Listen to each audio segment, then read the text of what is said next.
네, 이 시간 우리가 함께 나눌 이 야고보서의 말씀의 저자는 우리가 예수님의 동생이라고 잘 알고 있는 야고보입니다. 그리고 이 야고보서는 각지에 흩어져 있던 여러 초대 교회와 그곳의 성도들에게 공통적으로 보내는 편지, 즉 공동 서신이죠. 자, 그런데 야고보는 왜 이런 편지를 그 교회들을 위해서, 성도를 위해서 작성하게 된 것일까요? 그것은 바로 초대교회 성도들의 잘못된 행동과 모습에 대해 지적하고 권면하기 위함이었습니다. 자, 그래야 야고보는 하나님께서 공의롭게 긍휼을 베푸시지만 또한 심판도 내리신다는 이 두 가지 사실을 가지고 우리 그리스도인의 정체성이란 무엇인지 다시 한번 성도들에게 상기시켜 주려고 했던 것입니다. 자, 그렇다면 이 본문 말씀 야고보서 2장을 통해 하나님께서 지금 우리에게 주시려는 메시지는 무엇일까요? 그것은 바로 하나님께서 우리를 하나님의 영광을 위해 세상과 구별되어 거룩하게 살도록 부르셨다는 것입니다. 자, 그럼 이제 여기서 좀 더 자세히 거룩하게 산다는 일에 우리가 초점을 맞춰봅시다. 본 말씀이 설명하는 거룩하게 사는 일이란 무엇일까요? 바로 평안한 삶 속에서 안주하지 않으며 살아가는 것입니다. 즉 야고보는 이 편지를 읽는 우리 성도들이 단지 믿음으로 구원받았다고 해서 나는 이미 구원받았으니 내가 할 일은 이제 다 끝났다 라고 생각하며 그 상태에서 계속 멈춰 있는 것이 아니라 이제는 그런 믿음을 가지게 된 만큼 생동감 있게 움직여서 믿음을 가진 사람답게 행동하기를 바랬던 것입니다. 자, 그런 의미에서 본문 1절 말씀이 첫머리부터 내 형제들아 영광의 주 곧 우리 주 예수 그리스도에 대한 믿음을 너희가 가졌으니 라는 말로 시작하는 것이죠. 자, 이 말은 곧 여러분은 이미 믿음을 가진 그리스도인이기 때문에 이렇게 해야 한다는 뜻입니다. 이렇게 해야 합니다라고 말하는 것이죠. 자, 그런데 사실 이러한 권면은 야고보뿐만이 아니라 바울도 계속해서 그리스도인에게 강조하고 있는 부분이었죠. 자, 에베소서 4장 22절부터 24절까지 말씀입니다. 너희는 유혹의 욕심을 따라 썩어져가는 구습을 따르는 옛사람을 벗어 버리고 오직 너의 심령이 새롭게 되어 하나님을 따라 의와 진리의 거룩함으로 지으심을 받은 새 사람을 입으라. 아멘. 자, 이렇게 바울 또한 여러분이 정말 그리스도인이 되었다면 지금부터 이렇게 사셔야 합니다. 바로 새 사람을 입으십시오라고 강조했던 것입니다. 자, 보통 우리는 바울이 이 신칭이 곧 오직 믿음으로만 구원을 받는다는 사실을 강조하기 때문에 사람이 행위로서 구원을 받는 게 아님을 증거했다 이렇게 생각하고 넘어가기가 쉽습니다. 하지만 그것뿐만이 아닙니다. 사실 바울도 구원이 행위로 얻어지는 것은 아니지만 믿는 자가 되었다면 그때부터 그리스도인은 어떻게 행동하며 살아가야 하는지 정말 많은 권면을 해주고 있죠. 자, 한편 이것과 반대로 야고보에 대해서는 구원과 관련된 행위를 강조한다라고 우리가 생각하기 쉽습니다. 자, 하지만 야고보 또한 바울과 크게 다르지 않습니다. 사실 야고보도 형제들아 그리스도에 대한 믿음을 너희가 가졌으니 라고 말하면서 그 믿음을 가진 사람답게 행동하도록 권면하고 있죠. 다만 야고보는 바울보다 조금 더 어조가 강해진 것이라고 할 수가 있습니다. 자, 이것은 곧 너희가 믿음을 가졌다라고 말하는데 행함이 없으면 진짜 예수님을 믿고 있는 게 맞는지 아닌지 잘 모르겠는데 라는 반응을 야고보가 하고 있는 것입니다.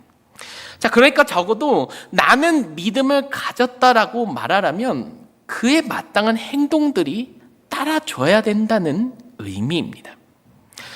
자, 여러분, 우리가 누군가에게 사랑해 라고 말만 하지는 않지 않습니까? 그에 마땅한 행동들도 우리가 다 하고 있습니다. 연인을 만나러 먼 길을 찾아 떠나갈 때도 있고, 뭐 하나 좋은 것이 있으면 같이 나누고 싶고 같이 먹고 싶고 그렇지 않습니까? 자, 그런데 사랑해 라고 말만 하고 진짜 아무것도 안 하면, 정말 아무것도 안 하면 이것이 진짜 사랑인지 아닌지 우리는 다시 생각해 볼 수밖에 없을 것입니다. 자, 이와 같이 야고보를 통해서 하나님은 우리에게 얘들아 사랑한다 말만 하지 말고 그에 따르는 자연스러운 그 행동들 좀 나에게 보여봐 주지 않을래? 라고 말씀해 주고 계신 것이죠. 자, 정리해보자면 우리가 세상과 다르게 구별되어서 거룩하게 산다는 것은 예수 그리스도를 믿게 되었으니 이제 믿는 사람답게 살아가는 것을 의미합니다. 이전과는 전혀 다르게 말이죠. 하나님을 사랑한다고 고백을 했으니까 하나님을 진짜 사랑하는 사람처럼 행동하며 사는 것이 곧 거룩한 삶입니다. 자, 그렇다면 앞으로 우리는 어떻게 하면 실질적으로 세상과 구별된 삶을 살아갈 수가 있을까요? 어떻게 하면 우리의 믿음에 합당한 삶을 우리가 살아갈 수가 있을까요? 첫 번째 방법은 예수 그리스도와 똑같은 성품을 우리가 가지려고 노력하는 것입니다. 바로 우리가 예수님께서 받으셔야 할 영광을 가리지 않도록 해야 하는 것이죠. 하지만 초대교회 어떤 성도들은 잘못된 행동을 하여서 주님의 영광을 가리며 욕되게 해버렸습니다. 예를 들면 부자와 가난한 자를 차별한 것입니다. 즉 섬김과 전도의 대상을 나누고 차별했다는 의미입니다. 그런데 여러분, 그리스도의 성품은 어떠하셨습니까? 맞습니다. 하나님은 긍휼하신 분입니다. 따라서 우리 죄를 대신하여 죽으셨던 예수님의 대속적인 그 죽음과 부활, 곧 복음은 모든 사람을 위한 것입니다. 긍휼하신 하나님은 온 세상을 이처럼 사랑하시고 믿는 자마다 누구든지 구원을 받게 하셨습니다. 부자와 가난한 자를 나누지 않으셨습니다. 이것이 바로 그리스도의 성품입니다. 차별이 없는 모두를 위한 구원의 사랑이었죠. 자, 그러므로 우리 그리스도인은 예수님도 모두를 사랑하셨기 때문에 예수님을 닮아서 우리들 또한 그 사랑을 전하는 섬김과 전도를 정말 차별 없이 누구에게나 행해야 하는 것입니다. 이것이 곧 예수 그리스도의 이름을 높이며 영광을 돌리는 일입니다. 다음으로 우리가 세상과 구별되어 살기 위한 방법 두 번째입니다. 선교 지향적인 마음을 가지는 것인데요. 그래서 우리에겐 하나님 나라의 관점에서 어떤 것을 바라보는 눈이 필요합니다. 그리스도인은 한마디로 정의해서 하나님의 영광을 드러내기 위해 있는 대사입니다. 즉 하나님 나라를 대표하는 사람으로서 이 땅에서 수행해야 할 사명이 있다는 의미이죠. 그것은 바로 우리가 그리스도를 필요로 하는 모든 사람에게 나아가야 한다는 의미입니다. 결국 우리는 하나님이 사랑하시는 하나님의 형상대로 창조된 모든 사람, 곧 나와 똑같은 모든 인간들에게 복음을 들고 찾아가야 하는 것이죠. 그리고 우리가 단지 그들보다 조금 더 먼저 경험했던, 알게 됐던 하나님의 그 놀라운 자비와 긍휼, 복음을 이 세상에 나타내는 것입니다. 모든 사람에게 열려있는 하나님 나라에 대한 소망을 이 땅 가운데 나타내는 것이 우리의 사명입니다. 자, 그런데 어쩌면 우리에게도 정말 섬겨주기 싫고 전도하기도 꺼려지는 대상이 있을 것입니다. 사실 우리가 나에게 편한 상대, 내가 원하는 상대에게 사랑을 주는 것은 쉽고 간단합니다.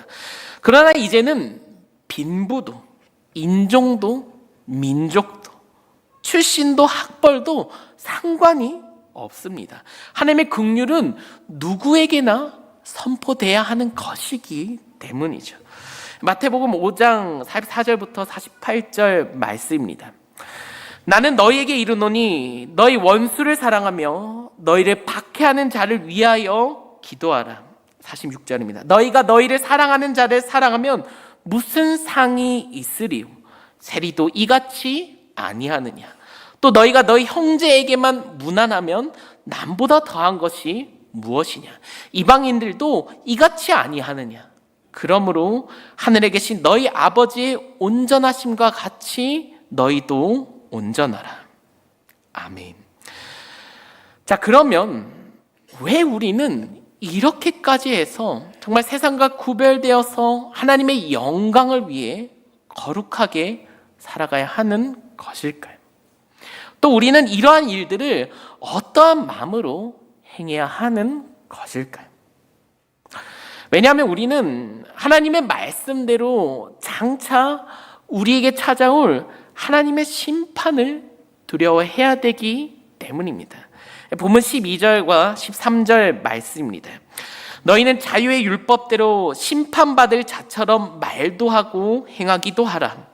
긍휼을 행하지 아니하는 자에게는 긍휼 없는 심판이 있으리라. 긍휼은 심판을 이기고 자랑하느니라. 아멘.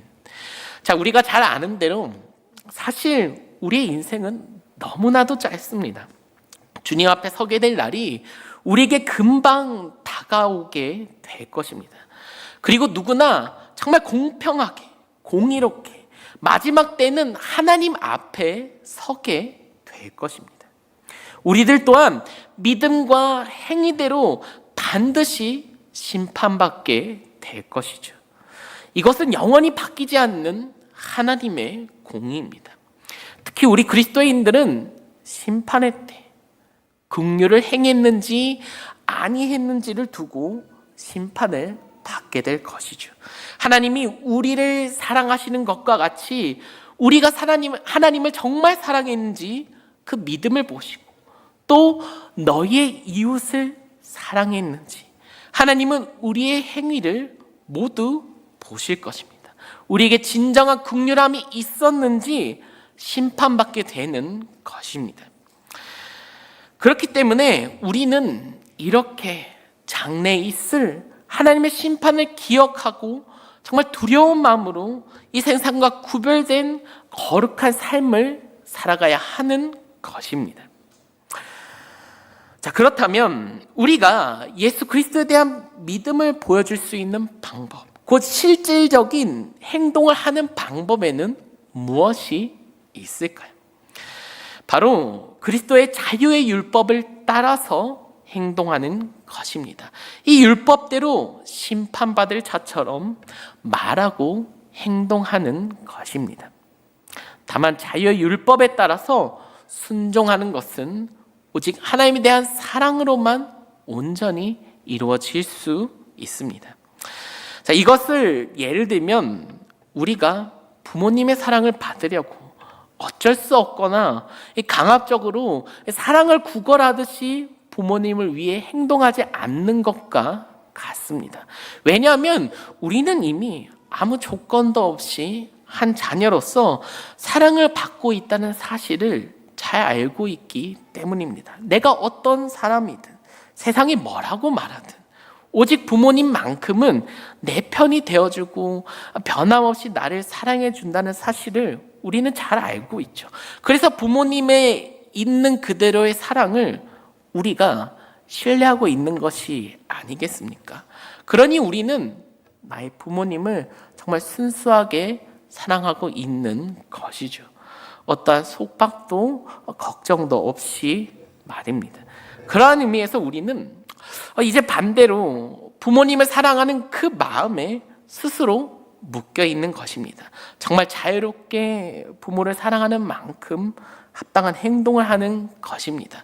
되는 대로 막 행동하면서 사는 것이 아니라 정말 사랑하기 때문에 자기를 통제하며 부모를 슬프게 하는 행동을 하지 않으려는 것이죠.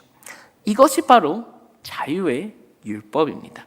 사랑하기 때문에 평안함과 또 자유함 가운데 스스로 어떤 일을 할 수도 또 어떤 일은 아니할 수도 있게 하는 율법이죠. 이것이 바로 온전한 하나님에 대한 사랑입니다. 우리 사랑하는 성도 여러분, 그러므로 우리도 바로 이런 하나님을 향한 사랑을 가지고 이제는 하나님의 긍휼을 모든 사람에게 차별 없이 선포하고 나눠갑시다.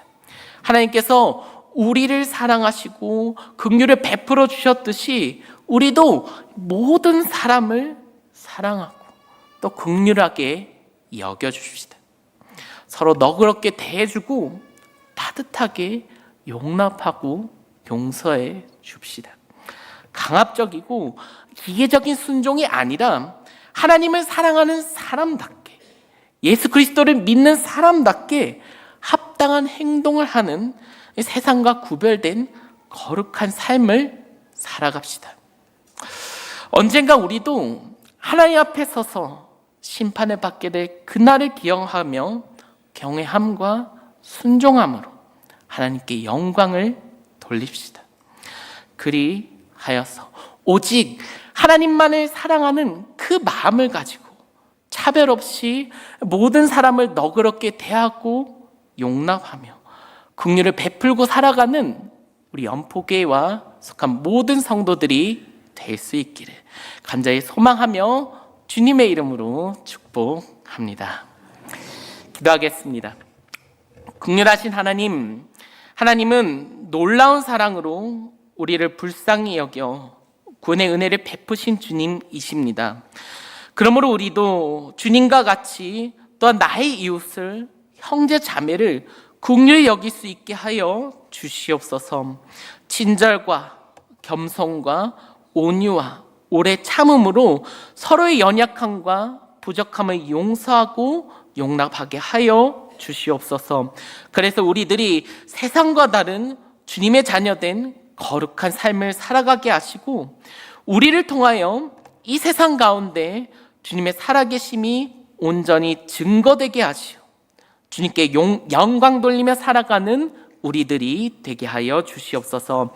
이 모든 것 주님께 맡겨드리오며 우리를 사랑하시고 구원하신 예수 그리스도의 이름으로 기도합니다. 아멘.